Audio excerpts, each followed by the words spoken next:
भारत में राजनीतिक पार्टियां तो बहुत हैं, लेकिन पहली बार ऐसा हुआ कि एक मेमे पेज, एक इंटरनेट जोक और एक व्यंग्यात्मक नाम लाखों करोड़ों युवाओं की आवाज बन गया। नाम है काकरोच जनता पार्टी। कुछ लोग इसे इंटरनेट का मजाक कह रहे हैं, तो कुछ लोग इसे फ्रस्ट्रेटेड युवाओं की क्रांति और कुछ लोग इसे आने वाले समय की नई डिजिटल राजनीति मान रहे हैं। लेकिन इन सब के बीच सबसे पहला सवाल जो आपके दिमाग में आ रहा होगा कि आखिर इसका नाम काकरोच जनता पार्टी क्यों है। नमस्कार, मैं हूं प्रवीण गुप्त और आप देख रहे हैं PSIR रिसर्च। तो दोस्तों, राजनीति में शब्दों का बहुत महत्व होता है। जब किसी समाज, किसी वर्ग या किसी विरोध करने वाले समूह को बार बार छोटा दिखाया जाता है, तो कई बार वही शब्द विरोध का प्रतीक बन जाता है। दरअसल सुप्रीम कोर्ट के मुख्य न्यायाधीश जस्टिस सूर्यकांत शुक्रवार को सीनियर वकील का दर्जा दिए जाने की मांग संबंधी एक वकील की याचिका पर सुनवाई कर रहे थे। इसी दौरान जस्टिस सूर्यकांत ने कहा कि समाज में पहले से ही ऐसे परजीवी मौजूद हैं जो व्यवस्था पर हमला करते हैं। क्या आप भी उनके साथ जुड़ना चाहते हैं? कुछ युवा ऐसे हैं जो रोजगार नहीं मिलने और पेशे में जगह न बन पाने के कारण कॉकरोच की तरह हर जगह फैल जाते हैं। उनमें से कुछ मीडिया बन जाते हैं, कुछ सोशल मीडिया पर सक्रिय हो जाते हैं, कुछ RTI कार्यकर्ता बन जाते हैं, कुछ दूसरे तरह के एक्टिविस्ट बन जाते हैं और फिर हर किसी पर हमला करना शुरू कर देते हैं। ये बयान इंटरनेट पर तेजी से वायरल हो गया। बहुत सारे युवाओं को लगा कि देश की सबसे बड़ी संस्थाओं में बैठे लोग बेरोजगार पीढ़ी की फ्रस्ट्रेशन को समझने की बजाय उनका मजाक उड़ा रहे हैं। और यहीं से शुरू हुआ डिजिटल बैकलॉस। युवाओं ने कहा कि अगर सिस्टम हमें कॉकरोच समझता है तो ठीक है, अब सारे कॉकरोच एकजुट होंगे। इसके बाद इंस्टाग्राम, X और मेमे पेजेस पर कॉकरोच शब्द विरोध का प्रतीक बन गया। लोगों ने मेमेज बनाए और व्यंग्यात्मक वीडियो बनाए। इसी बीच एक युवा अभिजीत दीपके ने कॉकरोच जनता पार्टी के नाम से सोशल मीडिया प्लेटफॉर्म X और इंस्टाग्राम पर हैंडल बनाया और देखते ही देखते कॉकरोच जनता पार्टी का नाम डिजिटल मूवमेंट इंटरनेट पर फैलने लगा। अब तक इंस्टाग्राम पर इसके 18 मिलियन से अधिक फॉलोअर्स हो चुके हैं, जो भारत में BJP के 9 मिलियन और कांग्रेस के लगभग 13 मिलियन फॉलोअर के आंकड़े को पार कर चुकी है। बयान पर विवाद बढ़ने के बाद मुख्य न्यायाधीश सूर्यकांत ने सफाई दी कि उनके शब्दों को मीडिया के एक हिस्से ने गलत तरीके से पेश किया।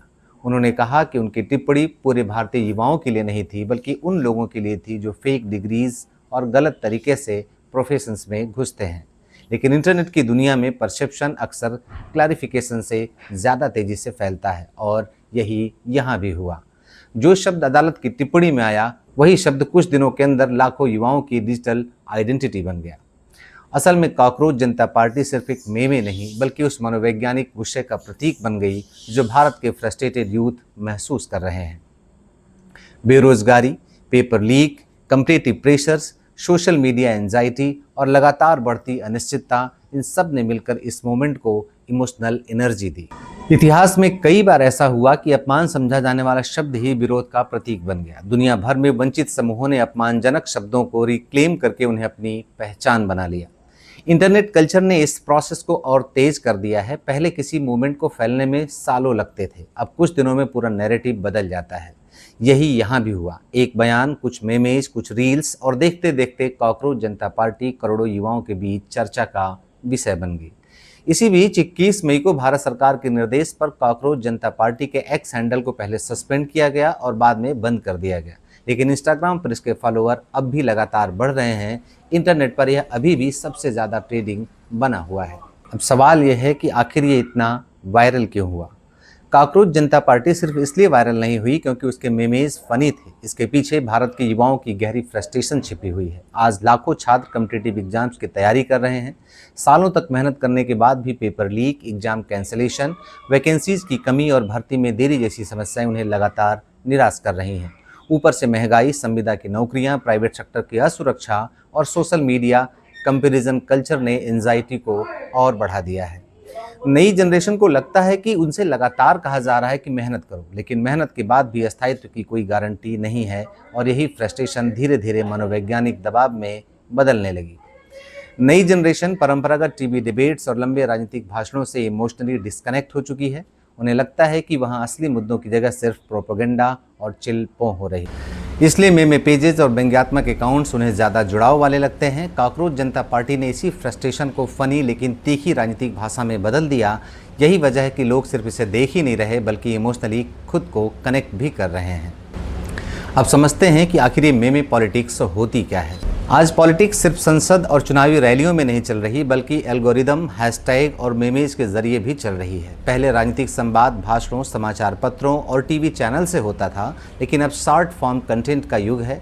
एक वायरल मेमे कई बार 1 घंटे की स्पीच से ज़्यादा असर डाल देती है, क्योंकि मेमेज छोटा होता है, इमोशनल होता है, तुरंत जुड़ाव महसूस कराता है और बहुत तेज़ी से शेयर भी होता है।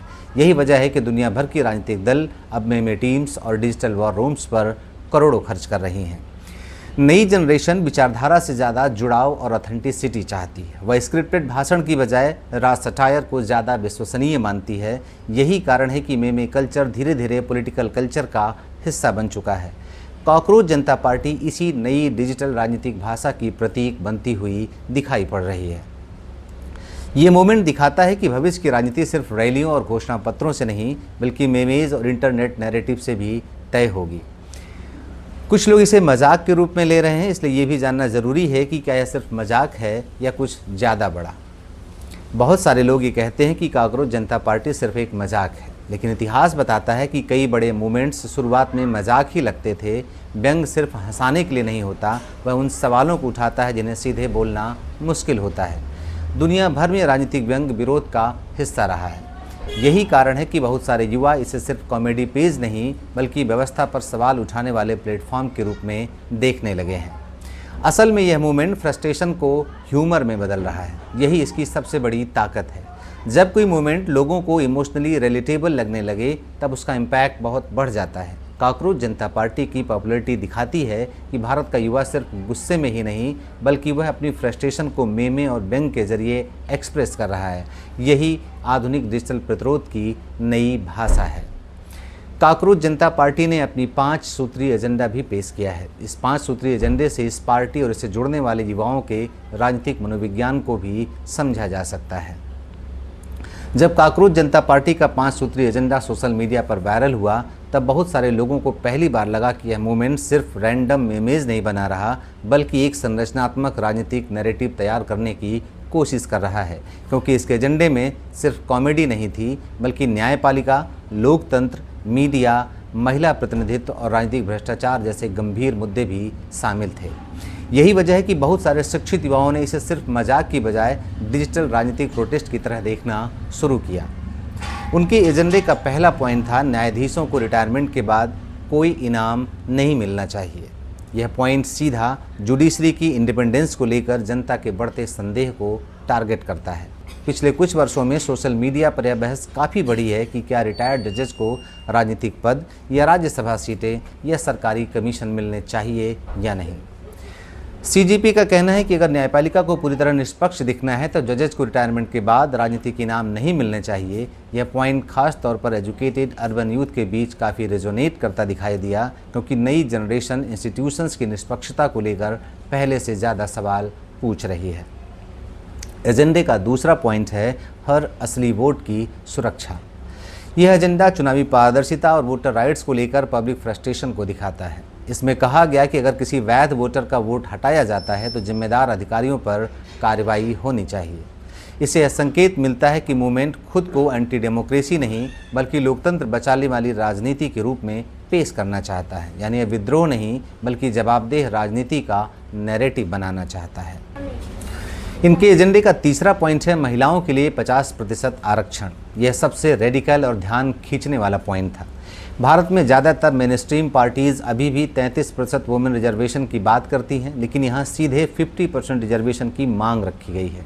इससे साफ संकेत मिलता है कि यह मूवमेंट जेन जी नारीवाद और समानता की राजनीति से प्रभावित है। नई जनरेशन जेंडर रिप्रेजेंटेशन को सिर्फ सिंबॉलिक नहीं, बल्कि स्ट्रक्चरल इशूज की तरह देखने लगी है। इसलिए यह एजेंडा प्रगतिवादी डिजिटल पॉलिटिक्स का सबसे बड़ा संकेत है। एजेंडे का चौथा पॉइंट है स्वतंत्र मीडिया, अर्थात गोदी मीडिया नहीं। यह शायद इस पूरे एजेंडे का सबसे एग्रेसिव और पॉलिटिकल हिस्सा था। गोदी मीडिया शब्द पिछले कुछ वर्षों में एंटी एस्टैब्लिशमेंट डिजिटल कल्चर का बड़ा हिस्सा बन चुका है। इस स्लोगन का इस्तेमाल करके मूवमेंट साफ मैसेज देना चाहता है कि मेनस्ट्रीम मीडिया पर जनता का विश्वास लगातार कम होता जा रहा है। बहुत सारे युवाओं को लगता है कि ट्रेडिशनल मीडिया अब निष्पक्ष नहीं रहा, इसलिए सीजेपी खुद को अल्टरनेटिव डिजिटल वॉइस के रूप में प्रोजेक्ट करने की कोशिश कर रहा है। सीजेपी के एजेंडे का पांचवा पॉइंट है दल बदल पर 20 साल का प्रतिबंध। यह पॉइंट राजनीतिक नैतिकता और भ्रष्टाचार विरोधी नैरेटिव को टारगेट करता है। भारत में बार बार होने वाले दल बदल और अवसरवादी राजनीति को लेकर जनता में पहले से फ्रस्ट्रेशन रहा है। सीजेपी इस फ्रस्ट्रेशन को पकड़ने की कोशिश करता दिखाई देता है। यह खुद को क्लीन पॉलिटिक्स और एथिकल पॉलिटिक्स की इमेजिनरी से जोड़ना चाहता है। अगर पूरे एजेंडे को एक साथ देखें तो उसमें साफ संकेत मिलता है कि काकरोच जनता पार्टी परंपरागत जाति आधारित राजनीति की बजाय इंस्टीट्यूशनल अकाउंटेबिलिटी पॉलिटिक्स की तरफ बढ़ती हुई दिखाई देती है। यानी इसका फोकस पहचान की राजनीति से ज़्यादा सुशासन, पारदर्शिता और व्यवस्था सुधार पर दिखाई देता है। यही वजह है कि बहुत सारे युवा इसे नई पीढ़ी की राजनीति कह रहे हैं। कई लोग पूछ रहे हैं कि क्या भारत में नेपाल और बांग्लादेश जैसे युवा संचालित राजनीतिक अस्थिरता बन सकती है? क्या यह आंदोलन खतरनाक भी हो सकता है? इस सवाल का जवाब बहुत सावधानी से समझना होगा। नेपाल और बांग्लादेश में स्टूडेंट प्रोटेस्ट और सोशल मीडिया मोबिलाइजेशन ने बड़े पॉलिटिकल मूवमेंट्स को जन्म दिया, लेकिन भारत की डेमोक्रेटिक स्ट्रक्चर उससे काफ़ी अलग है। भारत एक विशाल संघीय डेमोक्रेसी है जहाँ रीजनल पार्टीज, जुडिशरी, इलेक्शंस और इंस्टीट्यूशंस के बहुत सारे लेयर हैं। इसलिए अचानक से पूरे सिस्टम के कोलैप्स होने की जैसी संभावना तुलनात्मक रूप से कम मानी जा सकती है, लेकिन इसका मतलब यह भी नहीं कि फ्रस्ट्रेशन का कोई असर नहीं होगा। हर आंदोलन के दो पहलू होते हैं। काकरोच जनता पार्टी भी इससे अलग नहीं है। एक तरफ वह युवाओं की फ्रस्ट्रेशन को आवाज़ दे रही है, इसलिए कुछ लोग इसे खतरनाक भी मानते हैं। आलोचकों का कहना है कि अगर राजनीति पूरी तरह मीम्स और व्यंग में बदल गई तो गंभीर मुद्दे भी इंटरटेनमेंट बन जाएंगे। लोकतंत्र सिर्फ गुस्से और सार्कज्म से नहीं चलता, उसके लिए नीतियां, संगठन, जमीनी काम और जिम्मेदारी भी ज़रूरी होती है। यही वजह है कि कई राजनीतिक विश्लेषक कहते हैं कि डिजिटल आंदोलन लोगों को इमोशनली कनेक्ट तो कर सकते हैं, लेकिन उन्हें लंबे समय तक ऑर्गेनाइज्ड पॉलिटिकल फोर्स में बदलना बहुत मुश्किल होता है। लेकिन अगर बेरोजगारी, पेपर लीक, इकोनॉमिक प्रेशर और यूथ एंजाइटी लगातार बढ़ती रही तो फ्यूचर में digital protest, democratic pressure campaign और यूथ सेंट्रिक पॉलिटिकल मूवमेंट और ज़्यादा मजबूत हो सकते हैं। इसके अलावा इंटरनेट की दुनिया बहुत तेज़ी से बदलती है। जो चीज़ आज वायरल है वह कुछ महीनों बाद गायब भी हो सकती है। इसलिए यह कहना अभी जल्दबाजी होगी कि काकरोच जनता पार्टी भविष्य की बड़ी राजनीतिक ताकत बनेगी या सिर्फ एक इंटरनेट फिनोमिना बन करके रह जाएगी। मुझे लगता है कि भारत में परिवर्तन रेवोल्यूशन की बजाय नैरेटिव शिफ्ट और डेमोक्रेटिक प्रेशर के रूप में ज़्यादा दिखाई दे सकता है। अब सबसे बड़ा सवाल यह है कि क्या काकरोच जनता पार्टी फ्यूचर में वास्तविक पॉलिटिकल पार्टी बन सकती है? क्या वास्तव में ये चुनाव लड़ेगी या नहीं? तकनीकी रूप से इसका जवाब है हाँ। भारत में कोई भी संगठन राजनीतिक दल के रूप में रजिस्टर हो सकता है, लेकिन प्रैक्टिकल रियलिटी बहुत कठिन है। किसी भी पार्टी को आधिकारिक मान्यता पाने के लिए इलेक्शन कमीशन ऑफ इंडिया में रजिस्ट्रेशन कराना पड़ता है। इसके लिए पार्टी का संविधान, पदाधिकारियों और सदस्यों की सूची, funding structure, bank accounts, legal compliances और ग्राउंड लेवल ऑर्गेनाइजेशन चाहिए। लेकिन असली चुनौती रजिस्ट्रेशन की नहीं बल्कि इलेक्शन मशीनरी की है। भारत में चुनाव सिर्फ फॉलोअर से नहीं जीते जाते। यहाँ booth management, caste equations, regional leadership, cadre workers, local influence और मैसिव फंडिंग बहुत महत्वपूर्ण होती है। यही वजह है कि कई viral online movements real election politics में फेल हो जाते हैं। सोशल मीडिया पॉपुलैरिटी और रियल लाइफ वोटिंग बिहेवियर में बहुत बड़ा अंतर होता है। हालांकि अगर फ्यूचर में यह मूवमेंट ऑर्गेनाइज स्ट्रक्चर बनाता है, स्टूडेंट विंग्स बनते हैं, लोकल चैप्टर्स बनते हैं और यूथ मोबिलाइजेशन ग्राउंड तक पहुंचती है, तब यह डिजिटल मूवमेंट पॉलिटिकल एक्सपेरिमेंट में बदल सकता है। बहुत सारे लोग ये सोचते हैं कि अगर किसी मूवमेंट के इंस्टाग्राम पर लाखों फॉलोअर्स हैं तो वह चुनाव भी जीत सकता है, लेकिन भारतीय राजनीति इतनी सिंपल नहीं है। सोशल मीडिया पॉपुलैरिटी अटेंशन तो दिला सकती है, लेकिन चुनाव ग्राउंड रियलिटी से जीते जाते हैं। भारत में voters caste, local leadership, community influence, क्षेत्रीय मुद्दे और पर्सनल कनेक्शन से भी प्रभावित होते हैं। यही वजह है कि कई वायरल इंटरनेट सेंसेशंस चुनावी राजनीति में पूरी तरह फेल हो जाते हैं। ऑनलाइन दुनिया में लोग मेमेज शेयर करते हैं, फनी रील्स देखते हैं और कमेंट्स लिखते हैं, लेकिन वोटिंग बूथ पर उनका बिहेवियर अलग हो सकता है। यही चैलेंज काकरोच जनता पार्टी के सामने भी होगा।